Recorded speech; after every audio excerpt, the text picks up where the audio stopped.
Does this sound like your child? He can read, but has a problem with comprehension. When it comes to math, he can do the basic addition and subtraction, but when it comes to problem solving, specifically with words, so word problems, it's a hassle. We are currently involved with the development of an IEP, and that will go into effect after the summer break, so for the next school year. Another part of that comment is, though, he is very friendly and loves to make new friends and loves to try new activities. So, whenever we get information like this from a parent, of course, we know that there could be a lot of things going on.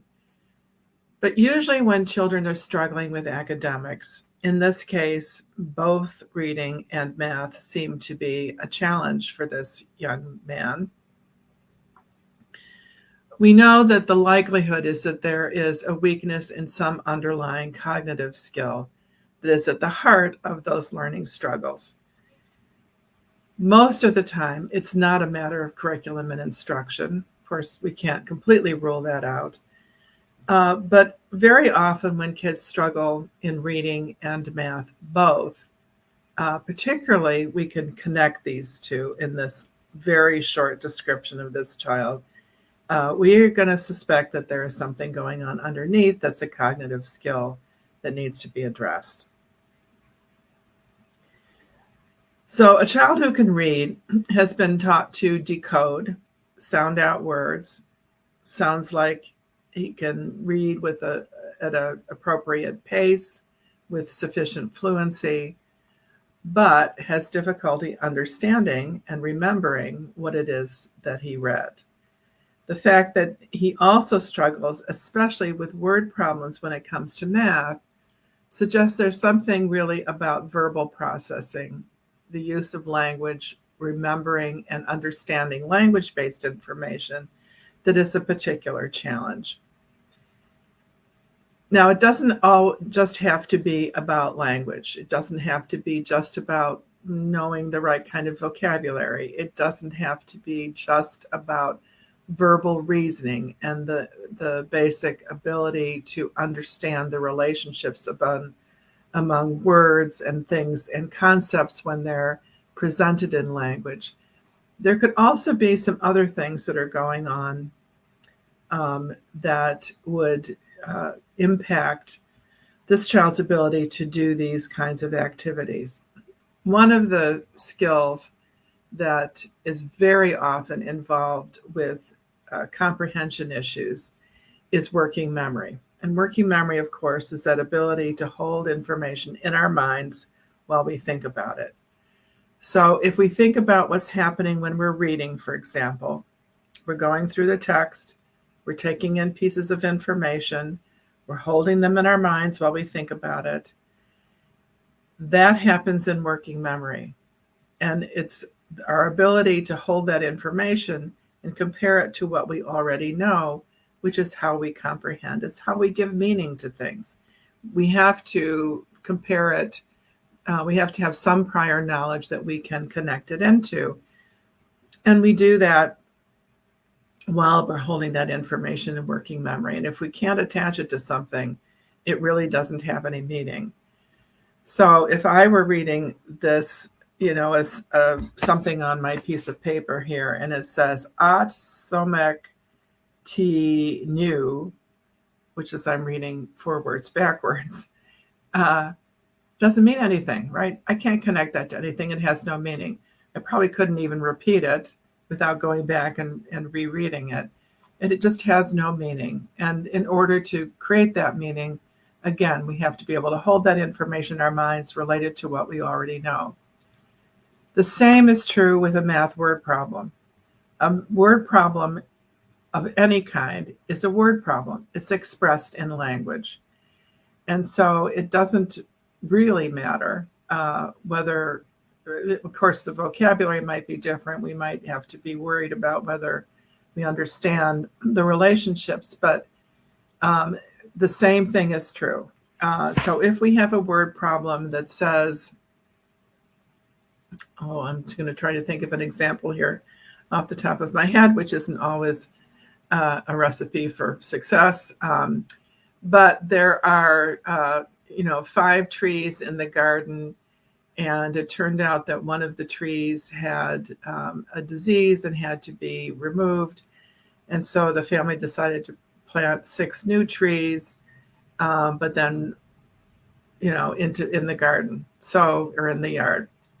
So we have to keep track of all of those pieces. We have to keep track of the sequence. We're doing that in working memory, just the same as we are when we're reading any other kind of text. Obviously, we need to understand the math concepts of adding and subtracting. So we had 3 trees. One got removed because it was diseased. And then I can't remember because I've been talking, but let's say we are adding 6 more trees. So we're now going to have 8 trees as total in the yard. But the process that we're going through, and that the skills that we're using in terms of working memory, also in terms of just the meanings of what language is all about, our vocabulary, our ability to see those connections, to understand what happens when a tree is removed because it's diseased, and that actually is no longer there physically in the garden or in the yard. All those kinds of things are going to come into play. As well as potentially other cognitive skills. We certainly can't rule out issues with attention. We can't rule out issues with flexible thinking. We can't rule out, memory skills either. But it seems very likely that we would start with, of course, a cognitive assessment to understand what those strengths are, but with a suspicion that verbal reasoning, verbal memory, and working memory are probably very likely to be playing a role in this child's academic struggles.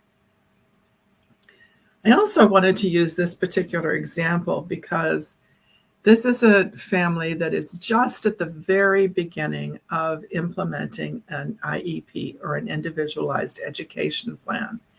So apparently this child has some kind of, someone's drawn a conclusion that there are issues that need to be addressed. There is either some kind of diagnosis or some kind of agreement that there is a deficit that requires differentiation and a different kind of approach in terms of this child's instructional setting and specifics of how teachers will support him in order for him to be able to make progress in his academic subjects. A lot of times, individualized education plans, we find, are not particularly individualized. The most common kinds of things that we see in an IEP are extra time, whether or not someone has slow processing speed or very fast processing speed, or ADHD or autism or specific learning disability, whatever it is. So that is probably the most common accommodation. Adjustments to the curriculum, maybe fewer math problems, fewer pages that are required for the reading assignment. All of those could be things as well. But those aren't really working around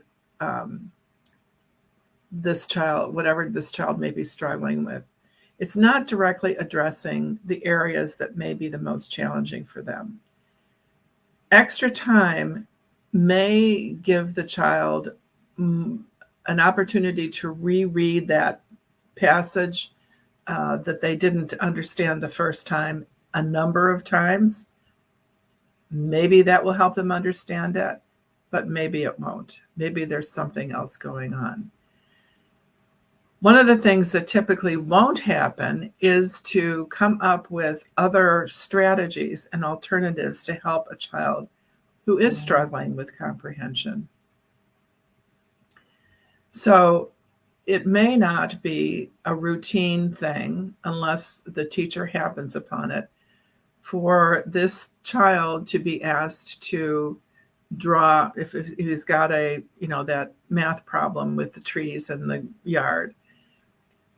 If that child has strong visual memories or stronger spatial or abstract reasoning, he is likely to find it far more helpful to make a drawing, to draw some stick trees really quickly. It doesn't have to be a great drawing. It doesn't have to be great art. It just has to be enough for them to visualize it and understand what's going on. And so interventions, strategies, and supports like that would be extremely helpful, but they're not that common, frankly, in an IEP. Sometimes teachers and kids themselves will happen across them.